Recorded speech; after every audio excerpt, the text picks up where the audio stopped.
welcome to another episode of Consciousness Rising Zimbabwe and Beyond.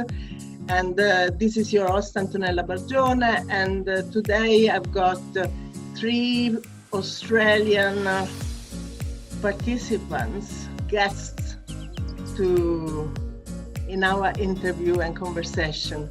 And so at Consciousness Rising, what we do is to invite people from all over the world and share the stories, because their stories contribute to their community in a way or another. There can be a story, in this case, there will be stories of resilience, and so this is the way that people can get inspired and make changes in their life. Today we welcome Zenta Zebergs. Yes, and then welcome Zenta, and then and Carol Canzirri. Thank you. And Julie Lax. Hello. They are all from different parts of Australia. So before lockdown, all of you have gone through personal stories that have been quite challenging. And I'm so grateful that you're willing to share your stories to inspire others. So I would like to start with Zenta. And Zenta was affected by the wildfire, but not only. And so Zenta, please share your story with us. Thank what you, happened? Well, I had gone through actually a couple of years of, as can happen in life for everyone at different times and in different ways, a series of personal traumas, and which culminated toward the end of last year in the separation from my husband. And that was in early December. And alongside, from the beginning of November, there were fires beginning. We'd been experiencing a very intense drought, and I live in a small town, a village, a few hours out of Sydney, and we border the Moreton National Park, so surrounded by thousands of kilometres of wilderness, which is beautiful. It runs from here all the way down to the ocean. And the drought, the dry, particularly where we live here, a very unusual experience to the degree that it was, watching trees dying, the colour changing everywhere to sort of a bleached grass colour, everything, and this gradually increasing sense of foreboding as the fires began, and the awareness of the extraordinary dry that was so widespread, and the amount of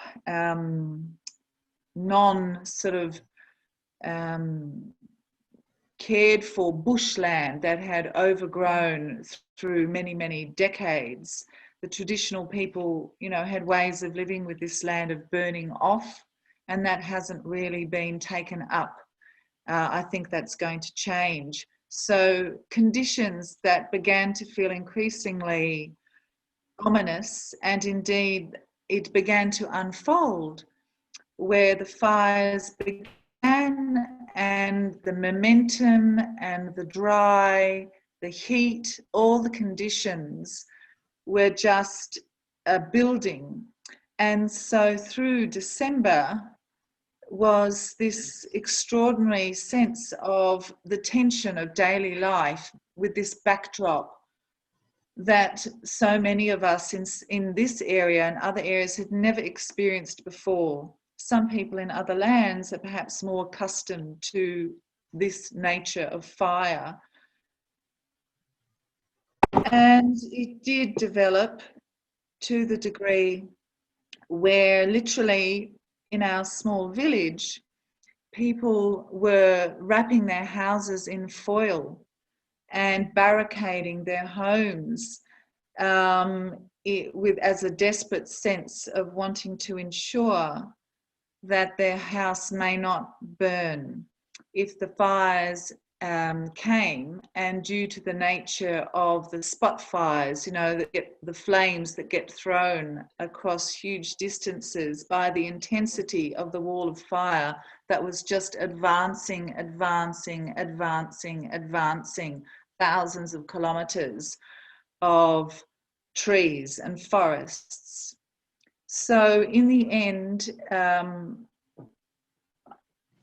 I had the first round of evacuations occurred where we're waiting all the time, not knowing, should we leave, should we stay, and the sense of disbelief and the ash and the smoke in the air over weeks. It was the drawn out sense of this ongoing circumstance. And my ex-husband, actually at the time, the first round of evacuation, he came, and together we actually went to a friend's place in another town not far away that was safer than here, but actually was under threat. And they had left their place to go to Sydney, but it was a next safe place to go, but it was still under threat. So with a dog and a cat, my son was safely in another area in Sydney with his girlfriend's family, so he was safe. So the first round of evacuation was terrifying because it just came, and we were lucky to get out of the town because many people that night weren't able to get out, but we left just in time. And I remember looking up in the sky and seeing the apocalyptic cloud, the storm clouds, which was like nothing I don't think any of us had ever seen.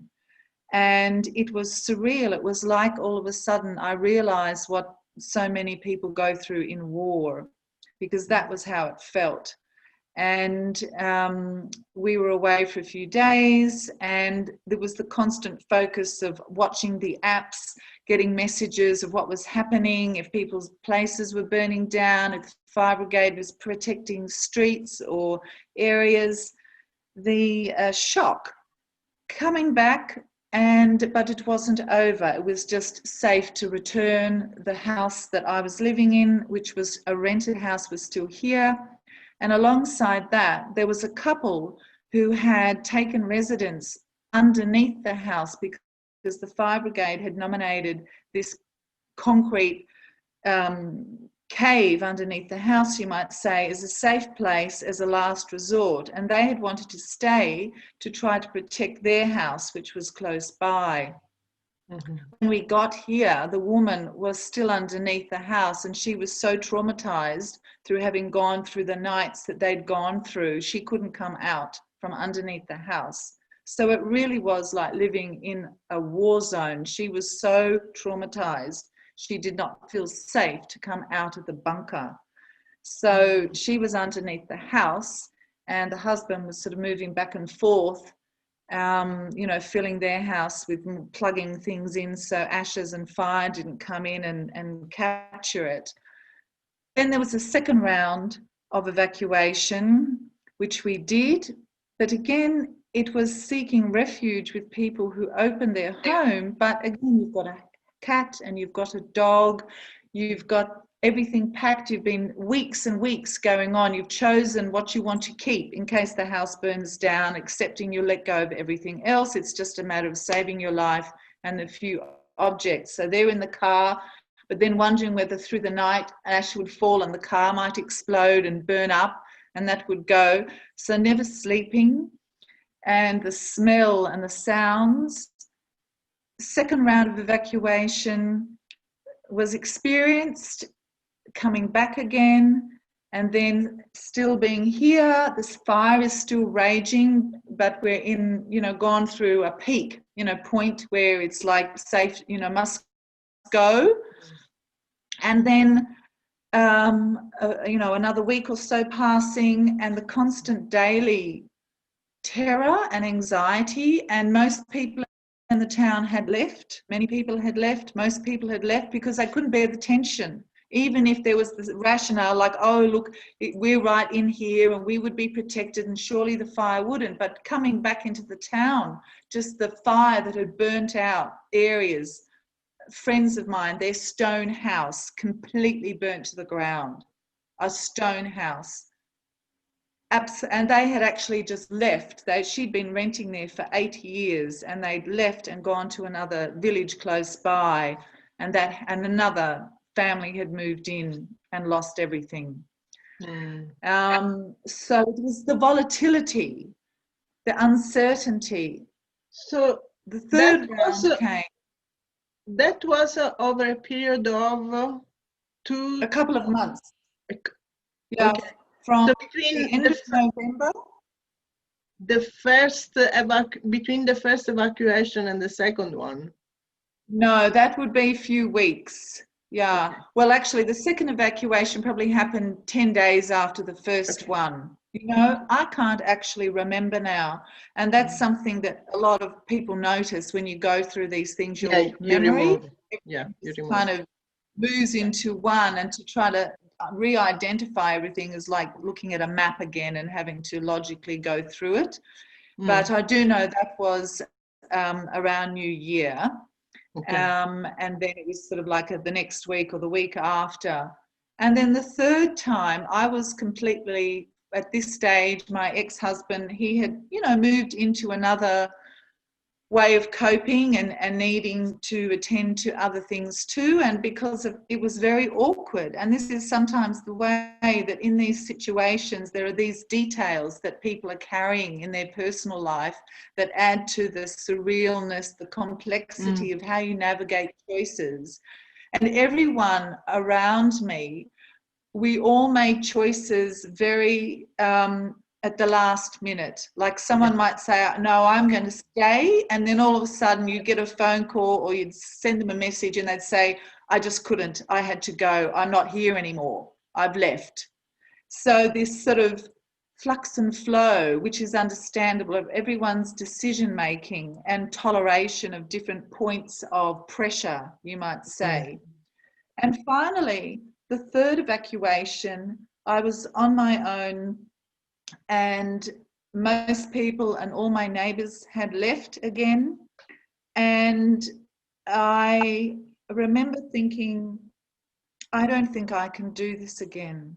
I don't think I can leave again, because it was a strange situation where there was this sense of wanting to be in the home with everything, this sense of like cocooning, a refuge, even though it was still a bit frightening refuge. And then going through the experience of leaving, I don't know, that somehow ended up being quite, well, actually nearly everyone shared that. It was a very strange point that everyone had this relationship with about what that was about. But by the third round, when we were advised that it was probably best to evacuate, if you didn't want to go through another maybe 24, 48 hours of absolute uncertainty and leaving it to the last minute, which may or may not work. And I'd been very sensible prior to this. I had really kind of acted mindfully ahead of time, rationally, and that had worked. But in this instance, I remember just realizing in my body, I can't leave again, and I just feel like I can't. And that was really strange because it seemed completely irrational. And I wondered, because particularly in light of all the other traumas that had, been recently moved through, and then the experience of separation from my husband, and then this bizarre, surreal circumstance we were in now, and that I was now in on my own, I thought, am I maybe about to lose it? Perhaps this is it. Maybe I'm going to crack, and I may be going to go mad or just have a breakdown. I'll go into some trauma state that I can't come out of, that is going to undo me, because right now I can't leave again. And the house that I'm living in happened to have a sprinkler system put on the roof that was already there. a lot of people through this time, if they could, had tried to put sprinkling systems on their homes. And I remember the fire brigade, when they'd come by earlier, you know, weeks and weeks earlier, and assessed everything, and we'd had the conversations, they said, look, those sprinklers are not actually going to save this house, even though it's made of brick. If that wall comes, it won't do it. The bunker underneath, if that's fully insulated and every crevice is stuffed with something to protect the embers coming in, yes, last minute resort. And that's why that couple had stayed there. Mind you, the woman had left, she'd gone to Sydney, and the husband was still trying to save his house. So I kind of knew that, okay, putting the sprinklers on wouldn't save the place. But it just seemed in that moment, when I was sitting there in the early afternoon and the colour of the sky was changing again, and I also made contact with the deep exhaustion in my body. It was so deeply exhausted. And I just decided that I was going to turn those sprinklers on, and I was going to sit at the front door on the porch and pretend that it was raining. I felt that in that act, I was saving my own life on some very deep level, a mental, emotional, psychic level, and also physically, that I just had to surrender in that moment to this kind of totally irrational choice and decision. But somehow I knew, by allowing myself to truly connect with where I was in that moment and allow myself that seeming madness, that actually maybe I was saving myself from some other kind of dissolution that felt quite dangerous in that moment. I can't explain it more than that. And so I did. I turned the sprinklers on. And in fact, I also was breaking a code, because we were in water restrictions. So the guidelines were to not have any water running unless it was right at that moment of last resort. So I also felt this awareness that I was kind of breaking that code. But I did that, and I sat on the porch and I just wept and wept and wept. And the water, I was about to say the rain, fell down, and everything was just getting damp, and the smell of the dampness and this kind of liberation that I'd allowed myself to make contact, I think, with something that liberated me in that moment, as paradoxical as it could sounds. And I sat there for about half an hour, and I did feel at one point as though I was going to sort of collapse, you know, almost melt away. I think all the energy in that act sort of poured through me, and it poured out. But I feel that that allowed me to keep going, because it didn't end there, but that night was safe. And that was maybe just luck, you know, because if the situation could have changed, and then I don't know what would have happened. I'm sure I would have found a way to leave or go to safety. But as it turned out, you know, that's what happened. And I went back inside and I spent that night. And then after that, while there was still quite a period of time of a potential danger, we were safe and I was safe. And over the next few weeks, you know, and month, everyone was able to unpack their cars and return to their homes. And there were losses, but for the greater part, our village was saved. So it feels to me that by you surrendering so deeply, it was actually one of the biggest acts of owning your power again. That is a really good point. Yes. It's like, yeah, bringing all your power in and say, I'm here no matter what. Yes. And when that happened, everything changed. Be luck or be whatever we want, synchronicity, whatever we want to call it. But it's like, yes. And yeah, that's indeed how it felt. That's indeed how it felt. It was a reclaiming of my power in a circumstance where it seemed I didn't have any. And it wasn't about having power over anything else. It was just simply coming into the truth of where I was in that moment and giving myself permission to respond to it with complete, radical, creative response.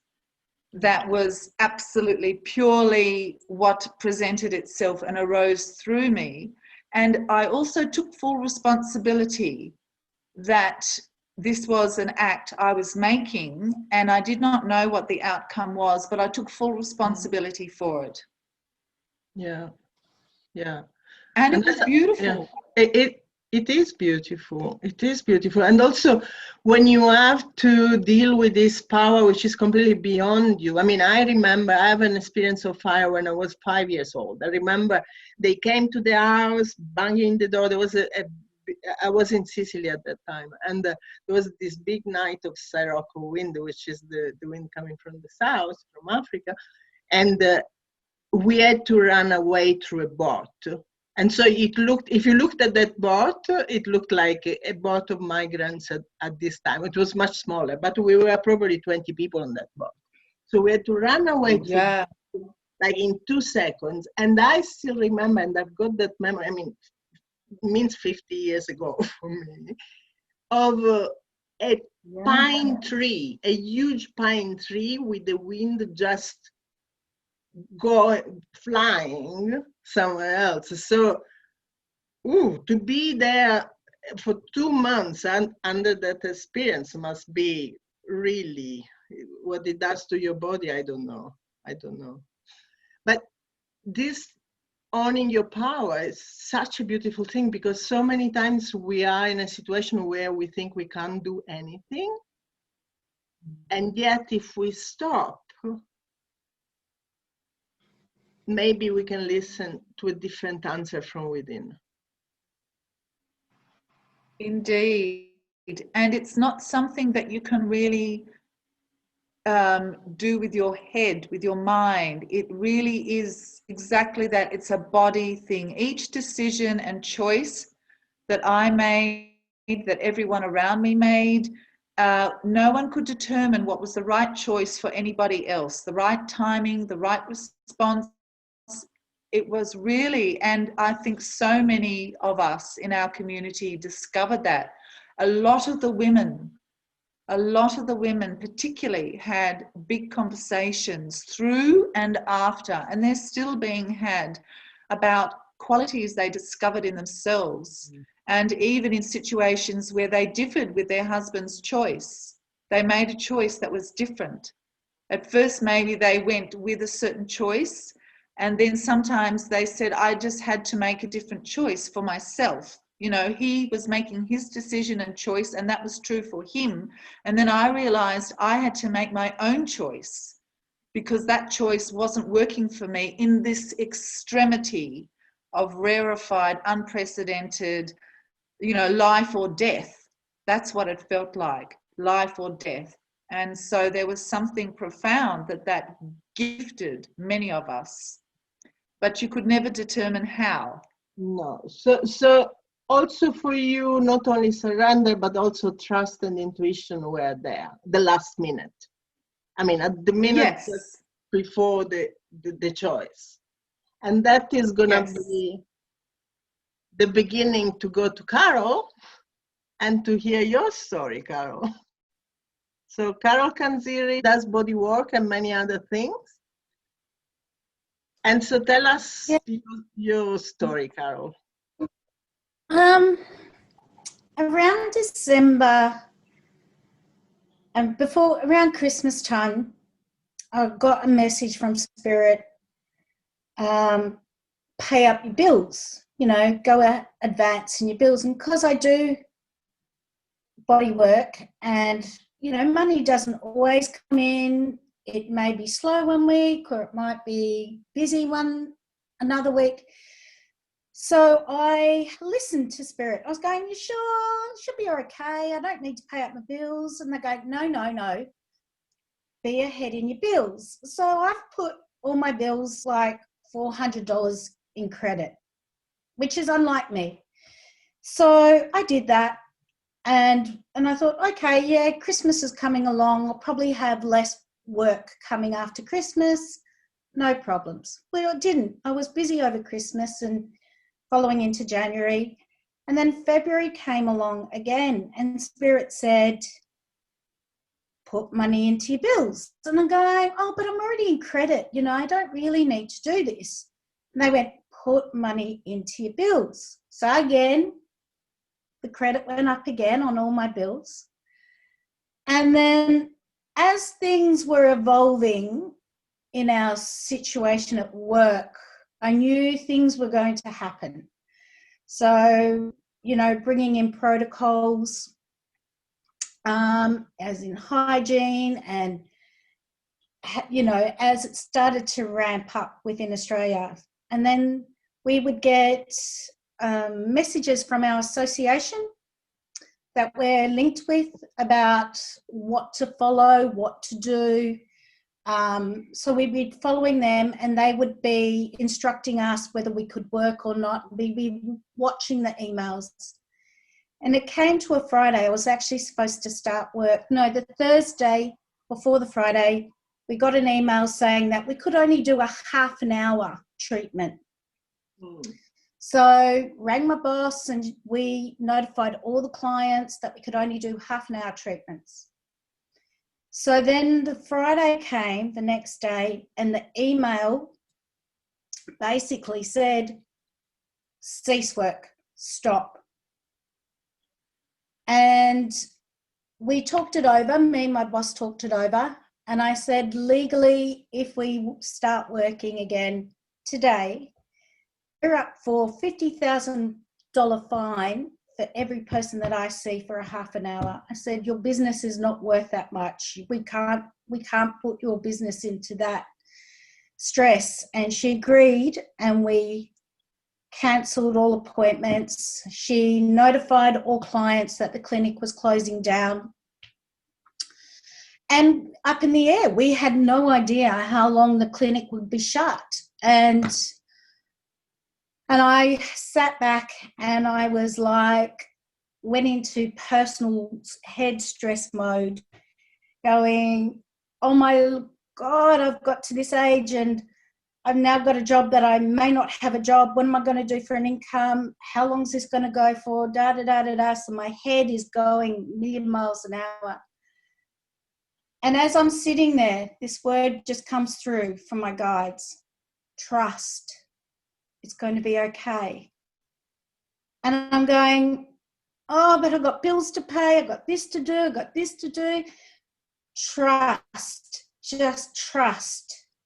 So to get out of my head, I just cleaned for 3 days and cleaned. And in that cleaning process, I realised that my bills were so far in advance that I wouldn't have to pay a bill for 5 months. My rent was nearly 8 months ahead. So I went, oh, okay. So I need spending money. Well, what do I need? Not much. I'm not going to use fuel. I've got veggies in the garden. I've got chooks. There's nothing I really need. And I kind of just surrendered and just went, it's okay. Look at this as if you're going on a holiday. And for my type of work, I have to have everything paid up in advance before I can go on holiday, because then when I come back to work, then I've got the work bringing me in money. So that word trust just kept coming through. It's going to be okay. We then got in Australia what they call JobKeeper, which meant that the government would support us on a very small income that would just tied us over. So then our workplace managed to get JobKeeper. And so I got basically paid by the government for a month's work to stay at home. We're still on the program. And since we opened the doors in the clinic, never been busier. It's just been flat out. And people have missed the touch. They've missed their bodies. They've been coming in with so many aches and pains and stresses and, you know, and it's just to come in, had a massage and just downloaded. And it's just been wonderful, absolutely wonderful. And with the JobKeeper, normally in my work, if I'm sick, I don't get paid. Well, I was sick one day. I couldn't go to work. I ended up getting paid for staying at home. So it's been an interesting journey. And for me, it's about just listening to my guidance from my fellows upstairs, I call them, that they helped me go through the process. And I actually enjoyed being at home. And I just surrendered to being at home and just did all this stuff that I normally wouldn't do. So it was great. So, wow. I mean, just about listening to that voice inside that we all have called intuition most of the time. But then I said, no, it's not possible. While I love the conversations. No, why do I have to pay? No, pay, trust. And you did. yeah. I mean, how many times we really hear that voice and we just dismiss it? I mean, it happens to all of us. So maybe, would you suggest that to connect with this voice, with this intuition, again, is like making space to listen, because many times we ask for a message, but then we don't take the time to listen to the answer. I don't know if that's... Yes, and I think what we tend to do, and I know I personally do, like my mental state will just overtake. And it would just go over and over and over and over a scenario, and I would just get caught up into that. And then you just got to remember to stop, breathe, sit, be still, and then it comes through. That voice, that intuition, that trust comes through. And you've got to stop that mind chatter that creates out all those bad scenarios and just let go of them. Yeah. Wow, and the thing you say about the touch, my God, it's just between these masks that yesterday I went to a memorial and we're all wearing masks, and it was just like, oh my God, it was, yeah, it's like this separation between individuals is getting, yeah, and the fear of being alone once again, yeah, it's quite intense at the moment. So I can see people coming back to be touched, the pleasure and the gratitude for that. For them to express themselves and talk and actually be heard, you know, how stressful it had been for them in that time of lockdown. Yeah. So, you know, or whether their children gave them hassles or their husbands or, yes.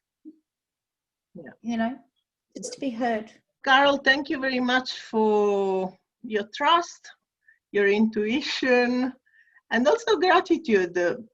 First, on your own to have listened to your own intuition, but also from the people you started to see again and to give massage to and body work to. Yeah. And so this gratitude, support, and creating communities, this is what leads us to the story of Julie. So Julie, please share it with us. Hi everyone, and thanks for sharing, Carol and Zenta, because your story certainly touched my heart.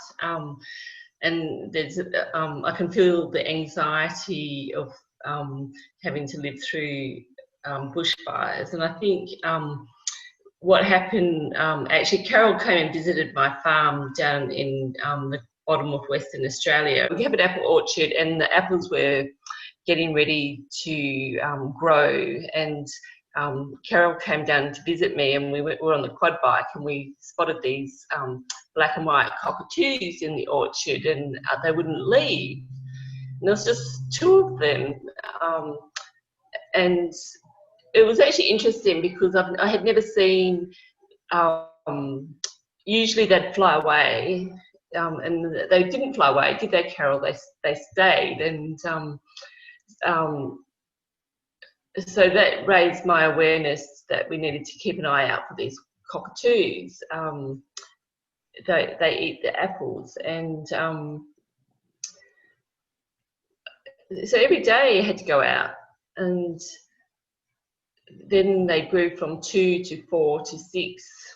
They'd tell their friends. You could hear them fly over, and they'd tell their friends. And cockatoos are actually altruistic, and I think it's actually a really interesting lesson to learn in this whole process. What that means is that they will sacrifice their food for the community of the rest of the cockatoos, and they will play games with you. They'll fly in so that you'll chase them, whilst another group of cockatoos will fly into the orchard. So you know, you needed to be one step ahead of them, and you know, we weren't. The cockatoo numbers were growing, and they wouldn't move. Nothing would scare them. So they'd sort of look at you as they had an apple in their claws, and just cheekily look at you and laugh. What are you going to do about it? So there was this unbalance in life, and with you know, biodynamics and other methods, you know, you should be, they talk about that if you kill one, you know, they would actually get the message that it wasn't a safe environment.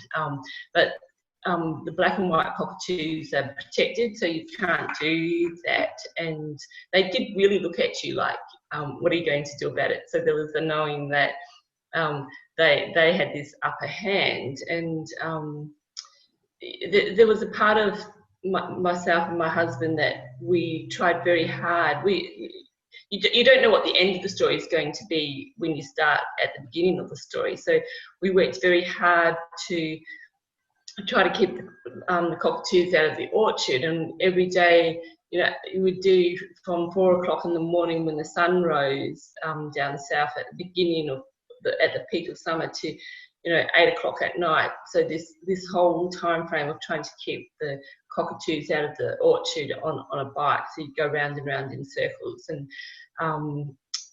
they weren't moving. They actually increased in numbers, but there was this anxiety that grew in me, and this tension that you know, that I wasn't going to save the apples, or I wanted to save the apples. So in essence, you know, it became a game of war, as the same as what Zenta said. You know, they had an army of cockatoos, and they would just come in and strip one trees at a time, you know, one or trees at a time, and we were losing an income, so there was a sense of loss, and it was a very deep loss, and, you know, really connected with you know, our fellow Australians in the East, that, you know, that they had lost everything, and you know, in essence, I know that, you know, people that lost everything, it's different. So I'm not trying to minimise the loss of the fires, but I certainly at that time felt that, you know, there was this same connection of loss that we were experiencing, and we were trying our hardest to stop as well. And one day, I got to this stage of, you know, I just couldn't do it anymore, because it was the impact that it was having on my psyche and my stress levels of trying to stop something that was fruitless. It was about, when do you stop? When do you stop? When do you stop fighting? When do you stop this process? Because there's always hope, and that was the thing, that there was some hope that we might save some apples so that we'd have something to sell. But I did say to my husband that I can't do this anymore. We have to stop. We have to make a decision of. But it was really hard. It was really hard to say, where do you call that? Do you just surrender and let the birds take everything? Anyway, they did take everything. So I, you know, hadn't quite got to how to process that, and then COVID was ramping up, and we have a house that's a holiday rental, which is fully mortgaged, so we need the income to pay for it. So we lost our apples, and then we had just done all this work, which we wouldn't have done if we had known about COVID coming. And I was there in Coral Bay in the house with the builder, and we were listening to the news. I remember we all had the ABC news on, and the Prime Minister had announced that, you know, we were going into lockdown, and what did that mean for this business that I had? And then the next minute, the Premier of Western Australia got on and said that we were closing borders within Western Australia, so there was going to be no movement. And in that instant, I got all these phone calls from the tenants that were coming to say they couldn't come anymore, so they all cancelled their bookings. So I had no income, and I was off work, and my husband wasn't up in Coral Bay at that minute, and he was at home, and he said, "Julie, we've lost every apple on the tree." So in that moment, I realised that we'd lost all our income from the farm. We lost all our income from Coral Bay, and there was this overwhelming sense in that minute. I remember sitting there. I remember sitting with who was in the room, and it was like, we're all in this together. And that was actually became the catchphrase in Western Australia, in Australia, that we're all in this together. But that really sunk in very deeply, that I actually didn't have to navigate this by myself. I wasn't going to navigate this by myself. This was bigger than me. And there was this absolute total surrender in this, and a sense of peace. And I realised I didn't need to know the answers, which I was trying to control everything. And it was actually in that surrender that's when the magic happened. You know, I had, you know, clients. It was really quite. I let go of the anxiety. I let go of knowing, and you know, everything worked out okay. It worked out better than I ever anticipated. You know, we do live in a very fortunate country. So if I had been, who knows, but this is the story of where I am in this present moment. And the government had given out, was giving, like Carol had said, you know, for employees, but for businesses as well, that if you were a business that had an employee on your books, but they had to be before March. They had to be in the first quarter of the year, and technically we would never have had a employee on our books at that time of the year, because we don't need them. We're a very small farm, and we wouldn't have started till later. But we had this absolutely amazing worker, and we decided to just give her work. It was a couple of hours a week. So to look after her, she was a sole parent with, you know, and she's got a disabled child. So gratefully we needed, so, you know, she did work for us. So she wasn't, but, you know, we wouldn't have done that. And we never knew that we were going to lose our apples, so that we weren't going to have any income. You know, so we had her working for us. But then the law for the government to give me this money was that I had to have had someone working when we would not have had someone working. So we got gifted money from the government, which actually kept us afloat. It was just incredible. So I had no idea that it would happen and where it would come from, but it was very powerful. So there was this real sense of gratitude, just overwhelming sense of gratitude with that, and what actually came out of that was we would have had to sell our apples at the markets, and because of COVID, the markets weren't running to the same degree, so we would have had all these apples left over that we couldn't sell because of the restrictions, but we didn't have them. The birds had them, so that was a really good outcome. And then when our borders reopened in Western Australia on the 1st of June, and all my clients, all my tenants that rent my house in Coral Bay, they all got together to look after me. So they all worked out with each other how to make sure that I had bookings, and that you know, it was incredible that they just filled up all the gaps between each other, and made sure that I could effectively run the business in Coral Bay. And I, like Carol, I've never had so many bookings in.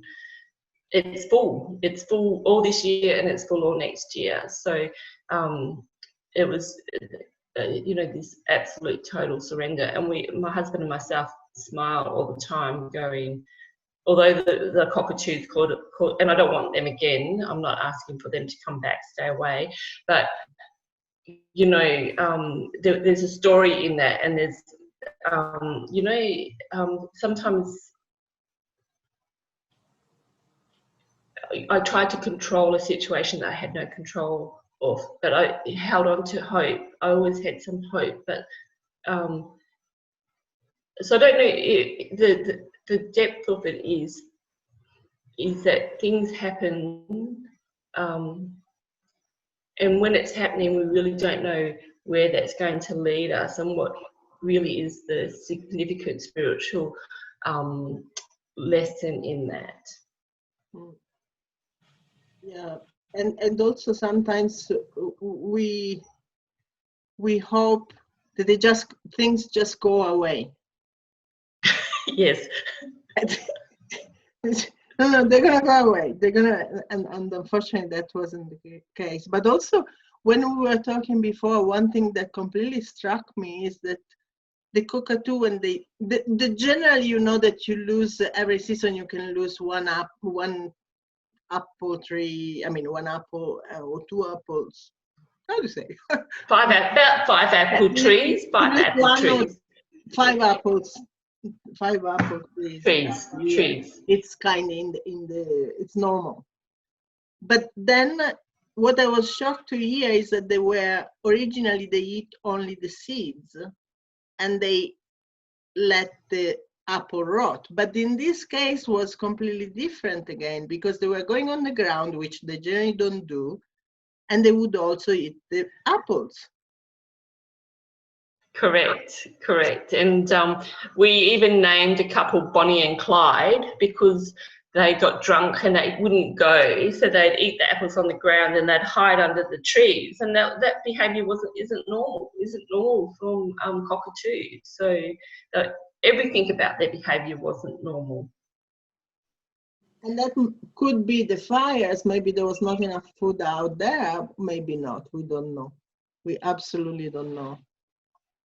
And the other thing is, I mean, when you were talking of their behavior, that one takes the apple, you chase one, and then the others steal the other apples. So it felt like monkeys. Living in Just Africa. like monkeys, yeah, that's right. Yeah, it felt really like monkey behavior. Wow. So, I mean, the organization, incredible. not even, well, we have crows in our garden, and what they do, like on the pecan tree, one goes to the top, shakes the tree, all the pecan nuts falls, and the other one at the bottom pick them and put them in they bring them away. Just amazing, also the way it works. But going back to your story, there is really a thread in all your stories of this point of surrender, stopping the fight, a point of surrender, and then something take over, a higher, bigger force, something takes over. And that's so beautiful. And especially when, two of you have mentioned about government coming in and support you as well. And I'm pretty confident that even if the government wouldn't have come, something else would have come. I'm saying that one because I know that many listeners would say, oh, but they got the government, their government work. They're supported. They take care of their people. Here in Zimbabwe, for example, that doesn't happen, unfortunately. But still, I believe that something else could happen as well. Well, you wouldn't believe it. I was doing a massive cleanup in the time that I couldn't do anything and I couldn't work. So I was cleaning, and I actually found money that I had put away that I had forgotten that I had placed it there. And I was like down to my last $10 in my wallet. And then lo and behold, I'm cleaning, and I find $100 and I went, when did I put that there? And it was really quite funny. So yes, just went, thank you. And I think, well, I was just thinking, I agree, and that's why I didn't want, I hear that we're very fortunate about the government giving us money, but the wheels had to be, I wouldn't have got it if the wheels hadn't been in motion earlier in the, 6 months earlier. So it's a whole, it is exactly like you're saying that it was more than just the government, something had preordained that we did this, and we were put in a position of, gratitude and being very fortunate. So, yeah. But also with this 2020, with this COVID thing, it's like the world over, people are going through big losses. There is also loss of identity for many of us, meaning, okay, that's really the time to ask, who am I? What am I here for? What's my contribution? Is really my 8 to 5 job, or there is something more? So it's really, all this year has been such a time for review. And I've seen also with clients coming to me that the more resistance has been to this process, the more difficult and the more challenging it's been for them on a personal level, not necessarily on the outside level. Like financial or something. Not so much, but it's like time to review what's really in our heart and what the priorities are at the moment, because we can't avoid that those are changing. If we really want to step into this new earth which we are birthing, we are all going through those pains in different ways. And the other thing, although we are we are all in this together, like Julie is saying, but we are doing the process, each one on your own. So that's the time where we all need support from outside, or create circles or create groups, just to say, how are you? How are you? Really? Just to remind ourselves that we are all in it together. So thank you, Carol. Thank you, Carol. Thank you, Julie. Thank you, Zenta. And thank you, Spirit. Thank you, Antonella. Yes. And we close, all of us, saying we are all in this together. Together. Together. There you go. Yeah. Bye.